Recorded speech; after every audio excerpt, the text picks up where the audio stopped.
Welcome to episode 1437 of the Multifamily Collective. Tonight, let's talk about OpenAI and playing offense or playing defense. And the question really is, are you a leader who likes to play offense or would you rather play defense? And my imagination tells me that if you ponder that question for just a second, you would likely say, I'd rather be on offense, right? Because that's where all the exciting stuff happens. That's where you score touchdowns. That's where you make baskets. That's where you hit home runs. Depending on the analogy, it's whatever you do that creates a positive outcome for that particular thing you're participating in. My encouragement to you today or tonight is to rather think about it the other way. Defense being the fun part of business today.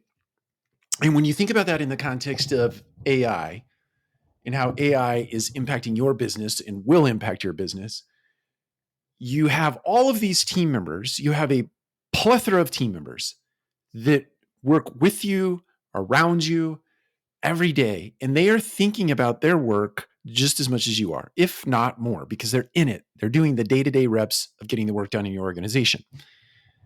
And as such, you have an army of people who are in the right positions to employ OpenAI as it relates to their workflows, right?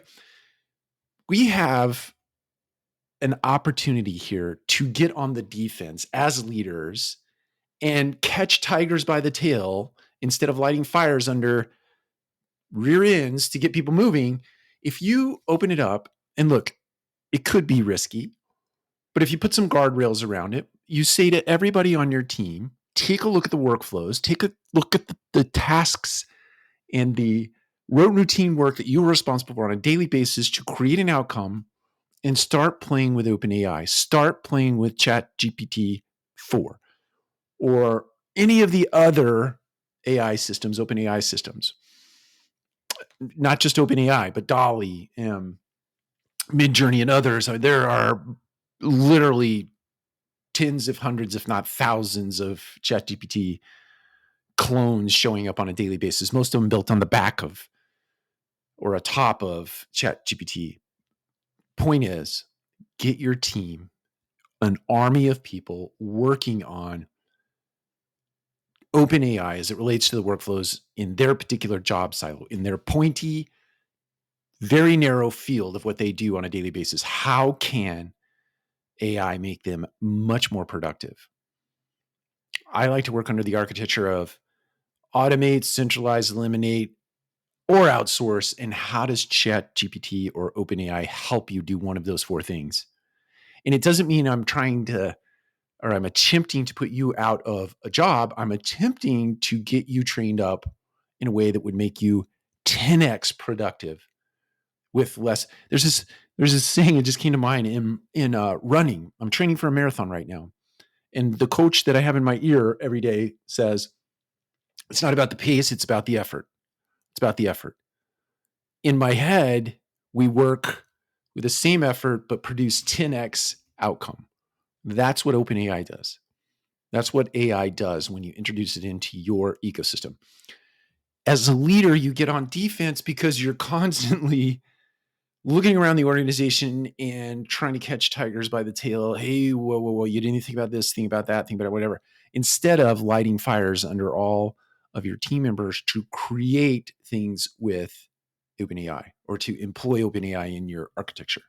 I'd rather catch a bunch of tigers by the tail. I'd rather be on defense all of the time, chasing team members around like, whoa, wait a minute, as opposed to lighting fires all the time.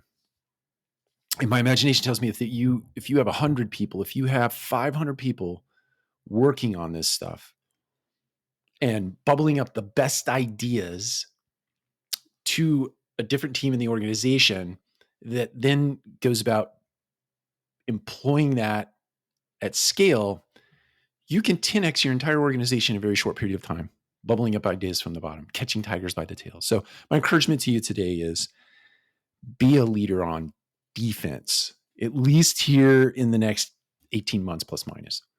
Get on the defense, turn your team loose, create some amazing things in multifamily space, propel your organization put your organization in advance of other organizations that aren't working on this or refuse to, or put it in the attorney's hands or the counsel's office down at the corner and where things go to die. So do it mindfully, do it with good guardrails, but do it because this really is going to change business in a broad sense and business in general, and you should be at the forefront of it. I encourage you to do it. Talk to you again soon.